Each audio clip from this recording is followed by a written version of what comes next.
नमस्कार. मी भाग्यश्री पाठक. मार्केट आणि मी हा सोप्या मराठीतून शेअर मार्केट समजावून सांगण्याचा माझा एक उपक्रम आहे. काल मार्केट खूप छान गेलं. कुणीतरी कमेंटमध्ये लिहिलं होतं, आज तुम्ही खूप खुश दिसताय. तर खरंच सगळ्यांचा फायदा ज्या दिवशी होतो त्या दिवशी मला पण आनंद होतो. मार्केट खराब जाणार आहे, आज पडणार आहे, याने सगळ्यांचा पोर्टफोलिओ खराब होतो, सगळ्यांचं नुकसान होतं. आणि ज्या दिवशी कालच्यासारखं मार्केट क्वचित मिळतं त्यामुळे खूप आनंद होतो.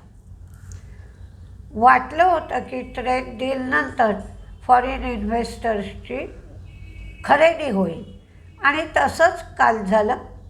5,236 कोटीची खरेदी फॉरेन इन्व्हेस्टर्सची आहे आणि 1,014 कोटीची डोमेस्टिक इन्व्हेस्टर्सची पण खरेदी आहे. पण इराणबरोबरचा ताणतणाव सुरू असल्यामुळे क्रूड पुन्हा 68च्या लेवलला आहे. बॉन्ड यील्ड 4.26च्या लेवलला आहे, तर डॉलर इंडेक्स 97च्या लेवलला आहे.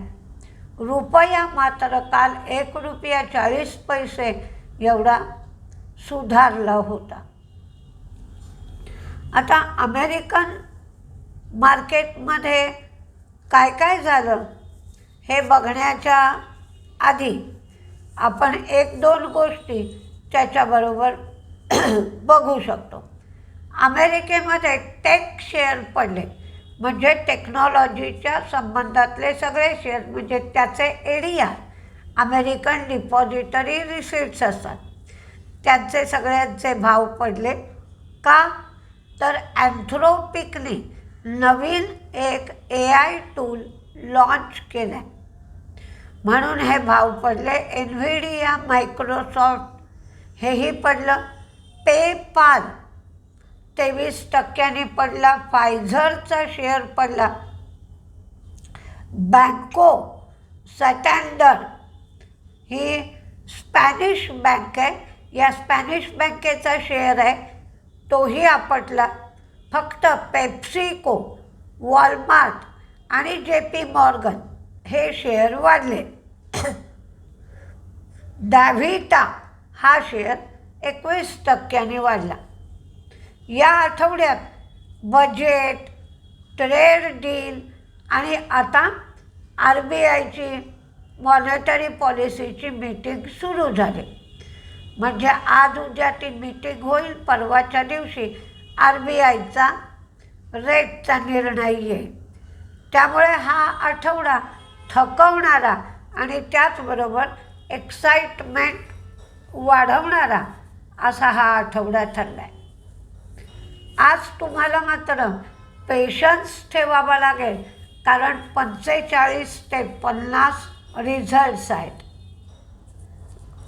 काल मार्केटच्या वेळेत अगदी तुरळक रिझल्ट आले आणि मार्केट एवढं वाढलेलं असल्यामुळे त्या रिझल्टकडे फारसं कोणाचं लक्ष गेलं नाही. भारत कुकिंग कोल, आता तुम्ही बघितलं असेल की IPO आल्यानंतर जो पहिला रिझल्ट लागतो तो का खराब असतो ते समजत नाही. का आधीचा रिझल्ट ॲडजस्ट केलेला असतो. कारण IPO आणायचा असतो तर प्रॉफिट किती आहे, रेव्हेन्यू किती आहे, मार्जिन किती आहे, या सगळ्याकडे सगळ्यांचं लक्ष असतं, म्हणून का कळत नाही. पण IPO येऊन गेल्यानंतर नेहमी पहिला रिझल्ट खराब दिसतो. भारत कुकिंग कोल ही फायद्यातून तोट्यात आली. 425 कोटी फायदा होता, त्याचा 22.9 कोटी एवढा तोटा झाला. रेव्हेन्यू कमी झालं, मार्जिन कमी झालं. झायडस वेलनेस ही पण फायद्यातून तोट्यात गेली. रेव्हेन्यू वाढला आहे, मार्जिन वाढलं आहे. वरुण ब्रिव्हरेजेसचं प्रॉफिट YOY लेवलवर वाढलेलं आहे, पण क्वार्टर ऑन क्वार्टर लेवलवर कमी झाला आहे. 50 पैसे वरून ब्रिव्हरेजेसनी डिव्हिडंड दिला आहे. NMDC प्रॉफिट कमी, मार्जिन कमी, रेव्हेन्यू वाढला आहे. 2 रुपये 50 पैसे डिव्हिडंड आणि 13 फेब्रुवारी रेकॉर्ड डेट. आरती इंडस्ट्रीज रिझल्ट चांगला आहे. प्रॉफिट, रेव्हेन्यू, मार्जिन वाढलं आहे. शॅलेट हॉटेल रिझल्ट चांगला आहे.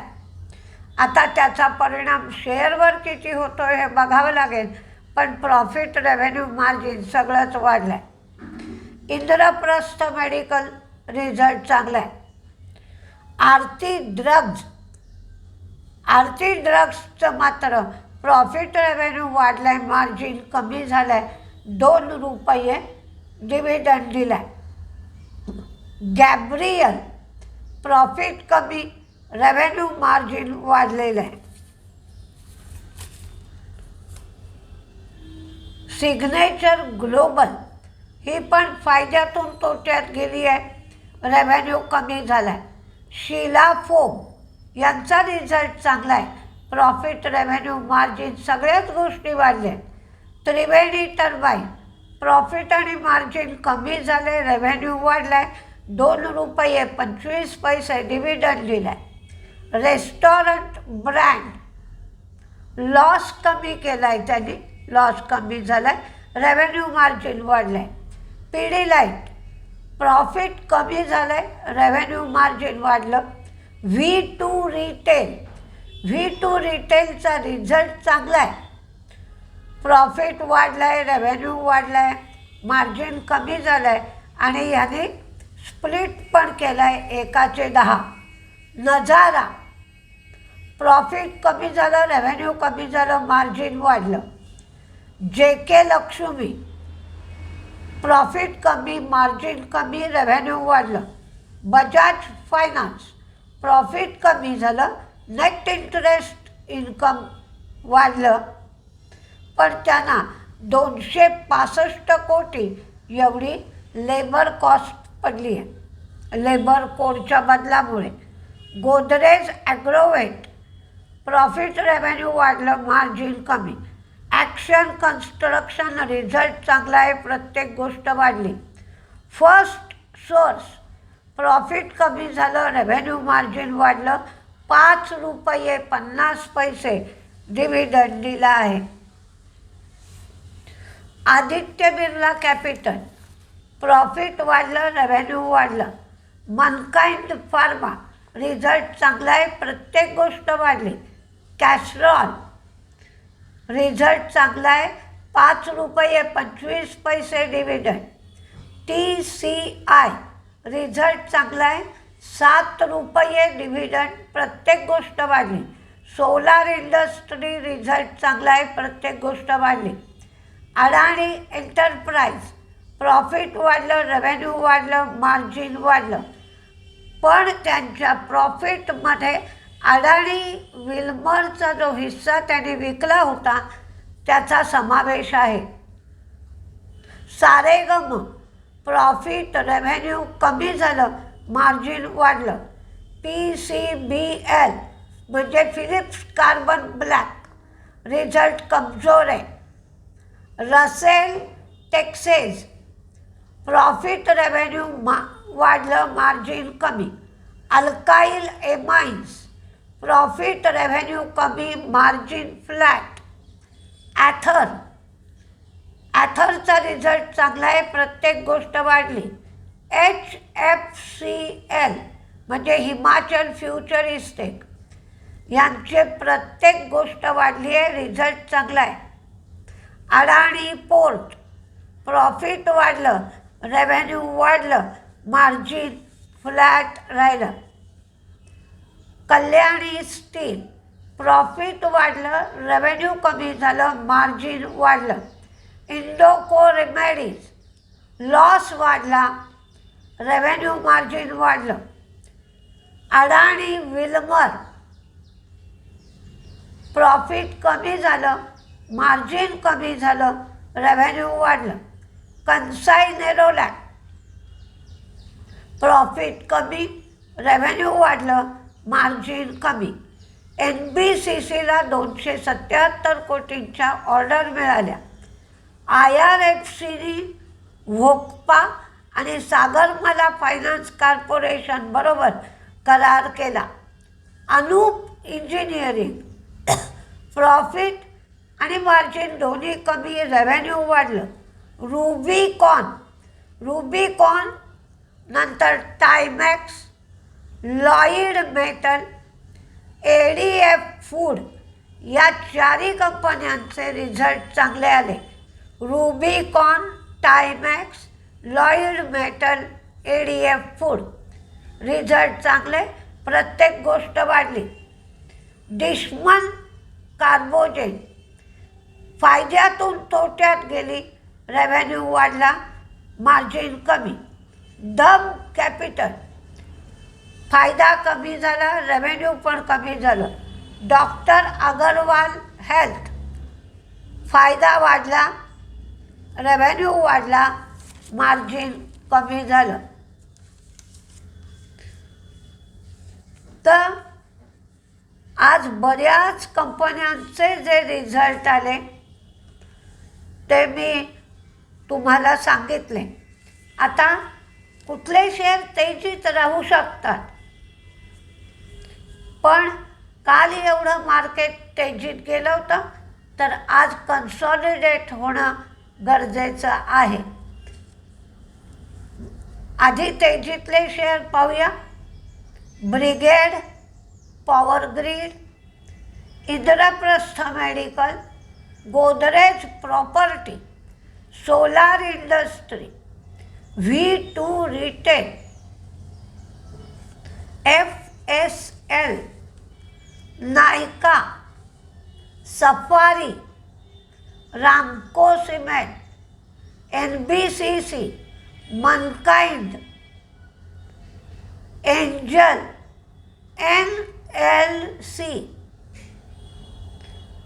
NTPC green, supreme industry, ONGC, oil India, coal India, IRFC, Navin fluorine, Lloyd metal, IMFA, Hindustan copper, Pidilite, MCX, Bajaj finance, Aditya Birla capital, Timex, Shriram finance, choice international, Indus tower. तर मंदीमध्ये बहुतेक technology share मंदीत राहण्याची शक्यता आहे. TCS, Infosys, tech Mahindra, Wipro, LTI Mindtree, KPIT. लेन्सकार्टचा lock in period संपतोय म्हणून लेन्सकार्ट आणि टाटा केमिकल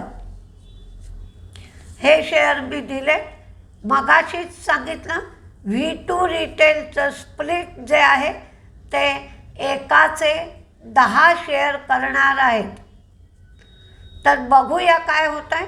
आणि DLFनी एक लँड पार्सल विकलं आहे, त्यामुळे ती बातमी आत्ताच दाखवत आहेत. तर DLFचा शेअर तेजीत राहू शकतो. तर बघूया काय होत आहे. पण कालची एवढी तेजी पचवायची आहे, त्यामुळे आज मार्केट कन्सॉलिडेट होण्याची शक्यता आहे. पण सावधगिरीचा उपाय करा. आणि एक गोष्ट लक्षात घ्या, जेव्हा तुम्ही शेअर विक्रीला लावता, सर्किटला लावता, तेव्हा बॉम्बे स्टॉक एक्सचेंजचं सर्किट कितीवर आहे, नॅशनल स्टॉक एक्सचेंजचं सर्किट कितीवर आहे ते बघा. आणि जे सर्किट जास्त भावाचं असेल तिथे विकायला लावा, आणि जे सर्किट कमी भावाचं असेल तिथे जेव्हा तुम्हाला खरेदी करायचं असेल तेव्हा कमी भावाला खरेदी करा, विकायचं असेल तेव्हा चढ्या भावाला विका. पण दोन्हीही सर्किटचा भाव सारखा नसतो, तर थोडाफार एखादा रुपया आपला भाव किंवा फायदा वाढू शकतो. या दृष्टीने काळजी घेतली तर अधिक बरं. बघूया काय होत आहे. नमस्ते.